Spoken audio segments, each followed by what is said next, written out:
5 jebakan finansial 2024. Mengapa tahun 2023 ini terasa berat sekali? Ya, semua orang mulai mengencangkan ikat pinggang dan dompetnya, sehingga ekonomi tidak berputar. Banyak orang beranggapan ini semua karena ekonomi kita ini belum pulih dari pandemi di tahun sebelumnya. Namun menurut saya, bukan masalahnya pada pandemi. Bukan mereka tidak mau berbelanja, tapi memang tidak ada uangnya. Sampai sudah banyak netizen yang berkomentar, di mana semua uang tersebut, nyangkut di mana uang kita semua, sehingga tidak berputar di masyarakat. Silakan Anda follow akun ini, like dan favoritkan, serta repost, ataupun Anda download dan share di status atau di sosmed Anda, karena ini penting banget. Yang pertama, nyangkut di top up. Selama ini kita sudah di brainwash untuk terus top up, ngasih gift ke konten yang menurut mereka itu adalah hiburan, itu adalah sebagai saling support. Dan kalian yang sering top up, ngasih gift ke konten yang aneh-aneh tersebut, itu karena kalian sudah di brainwash. Ada juga netizen yang demi sebuah level pada saat dia live, hanya karena tidak ingin kalah gengsi levelnya, lalu dia top up terus. Dan kalian pasti senang dengan sebutan Sultan. Itu kalau bukan brainwash, lantas apa namanya? Yang kedua, pernikahan dan rumah. Kita ini sudah di brainwash. Wah, sebuah pernikahan itu harus ada rumah. Membangun rumah tangga, harus beli rumah sendiri. Coba jujur, di antara kalian siapa yang beli rumah dengan cara cash keras atau bayar kontan? Saya yakin 99% pasti belinya dengan sistem kredit atau KPR. Ada yang 15 tahun, ada yang 20 tahun, bahkan 30 tahun. Tahukah Anda, ini adalah sebuah jebakan.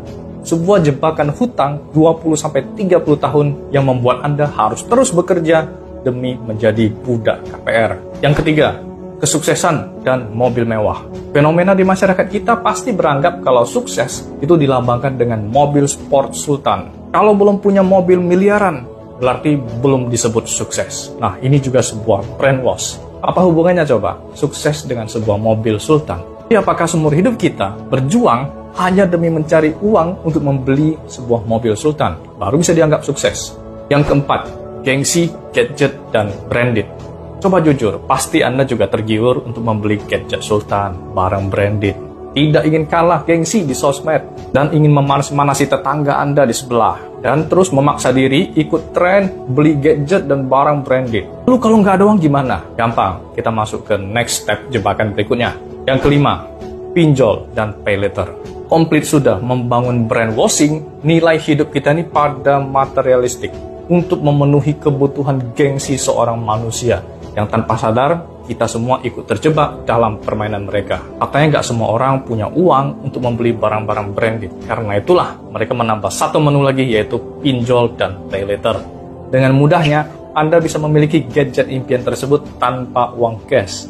Bayarnya bisa dicicil per bulan. Kedengarannya sangat menyenangkan. Tapi tahukah Anda, berapa banyak kaum Gen Z yang terjerat hutang pay later dan pinjol? Dan berapa banyak nyawa yang melayang karena pinjol tersebut. Jadi 5 jebakan tersebut paling dominan dalam hidup kita. Lalu apakah kita bisa keluar dari jebakan finansial tersebut?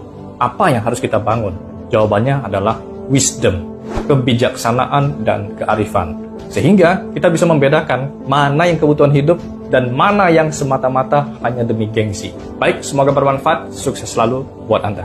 Terima kasih. 5 jebakan finansial 2024. Mengapa tahun 2023 ini terasa berat sekali?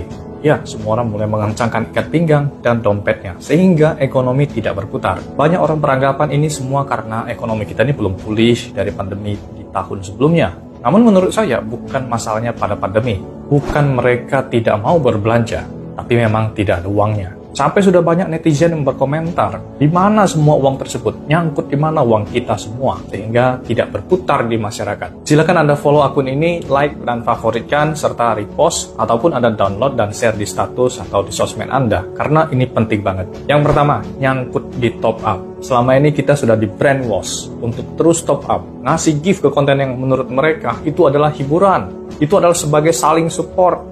Dan kalian yang sering top up, ngasih gift ke konten yang aneh-aneh tersebut, itu karena kalian sudah di brainwash. Ada juga netizen yang demi sebuah level pada saat dia live, hanya karena tidak ingin kalah gengsi levelnya, lalu dia top up terus. Dan kalian pasti senang dengan sebutan Sultan.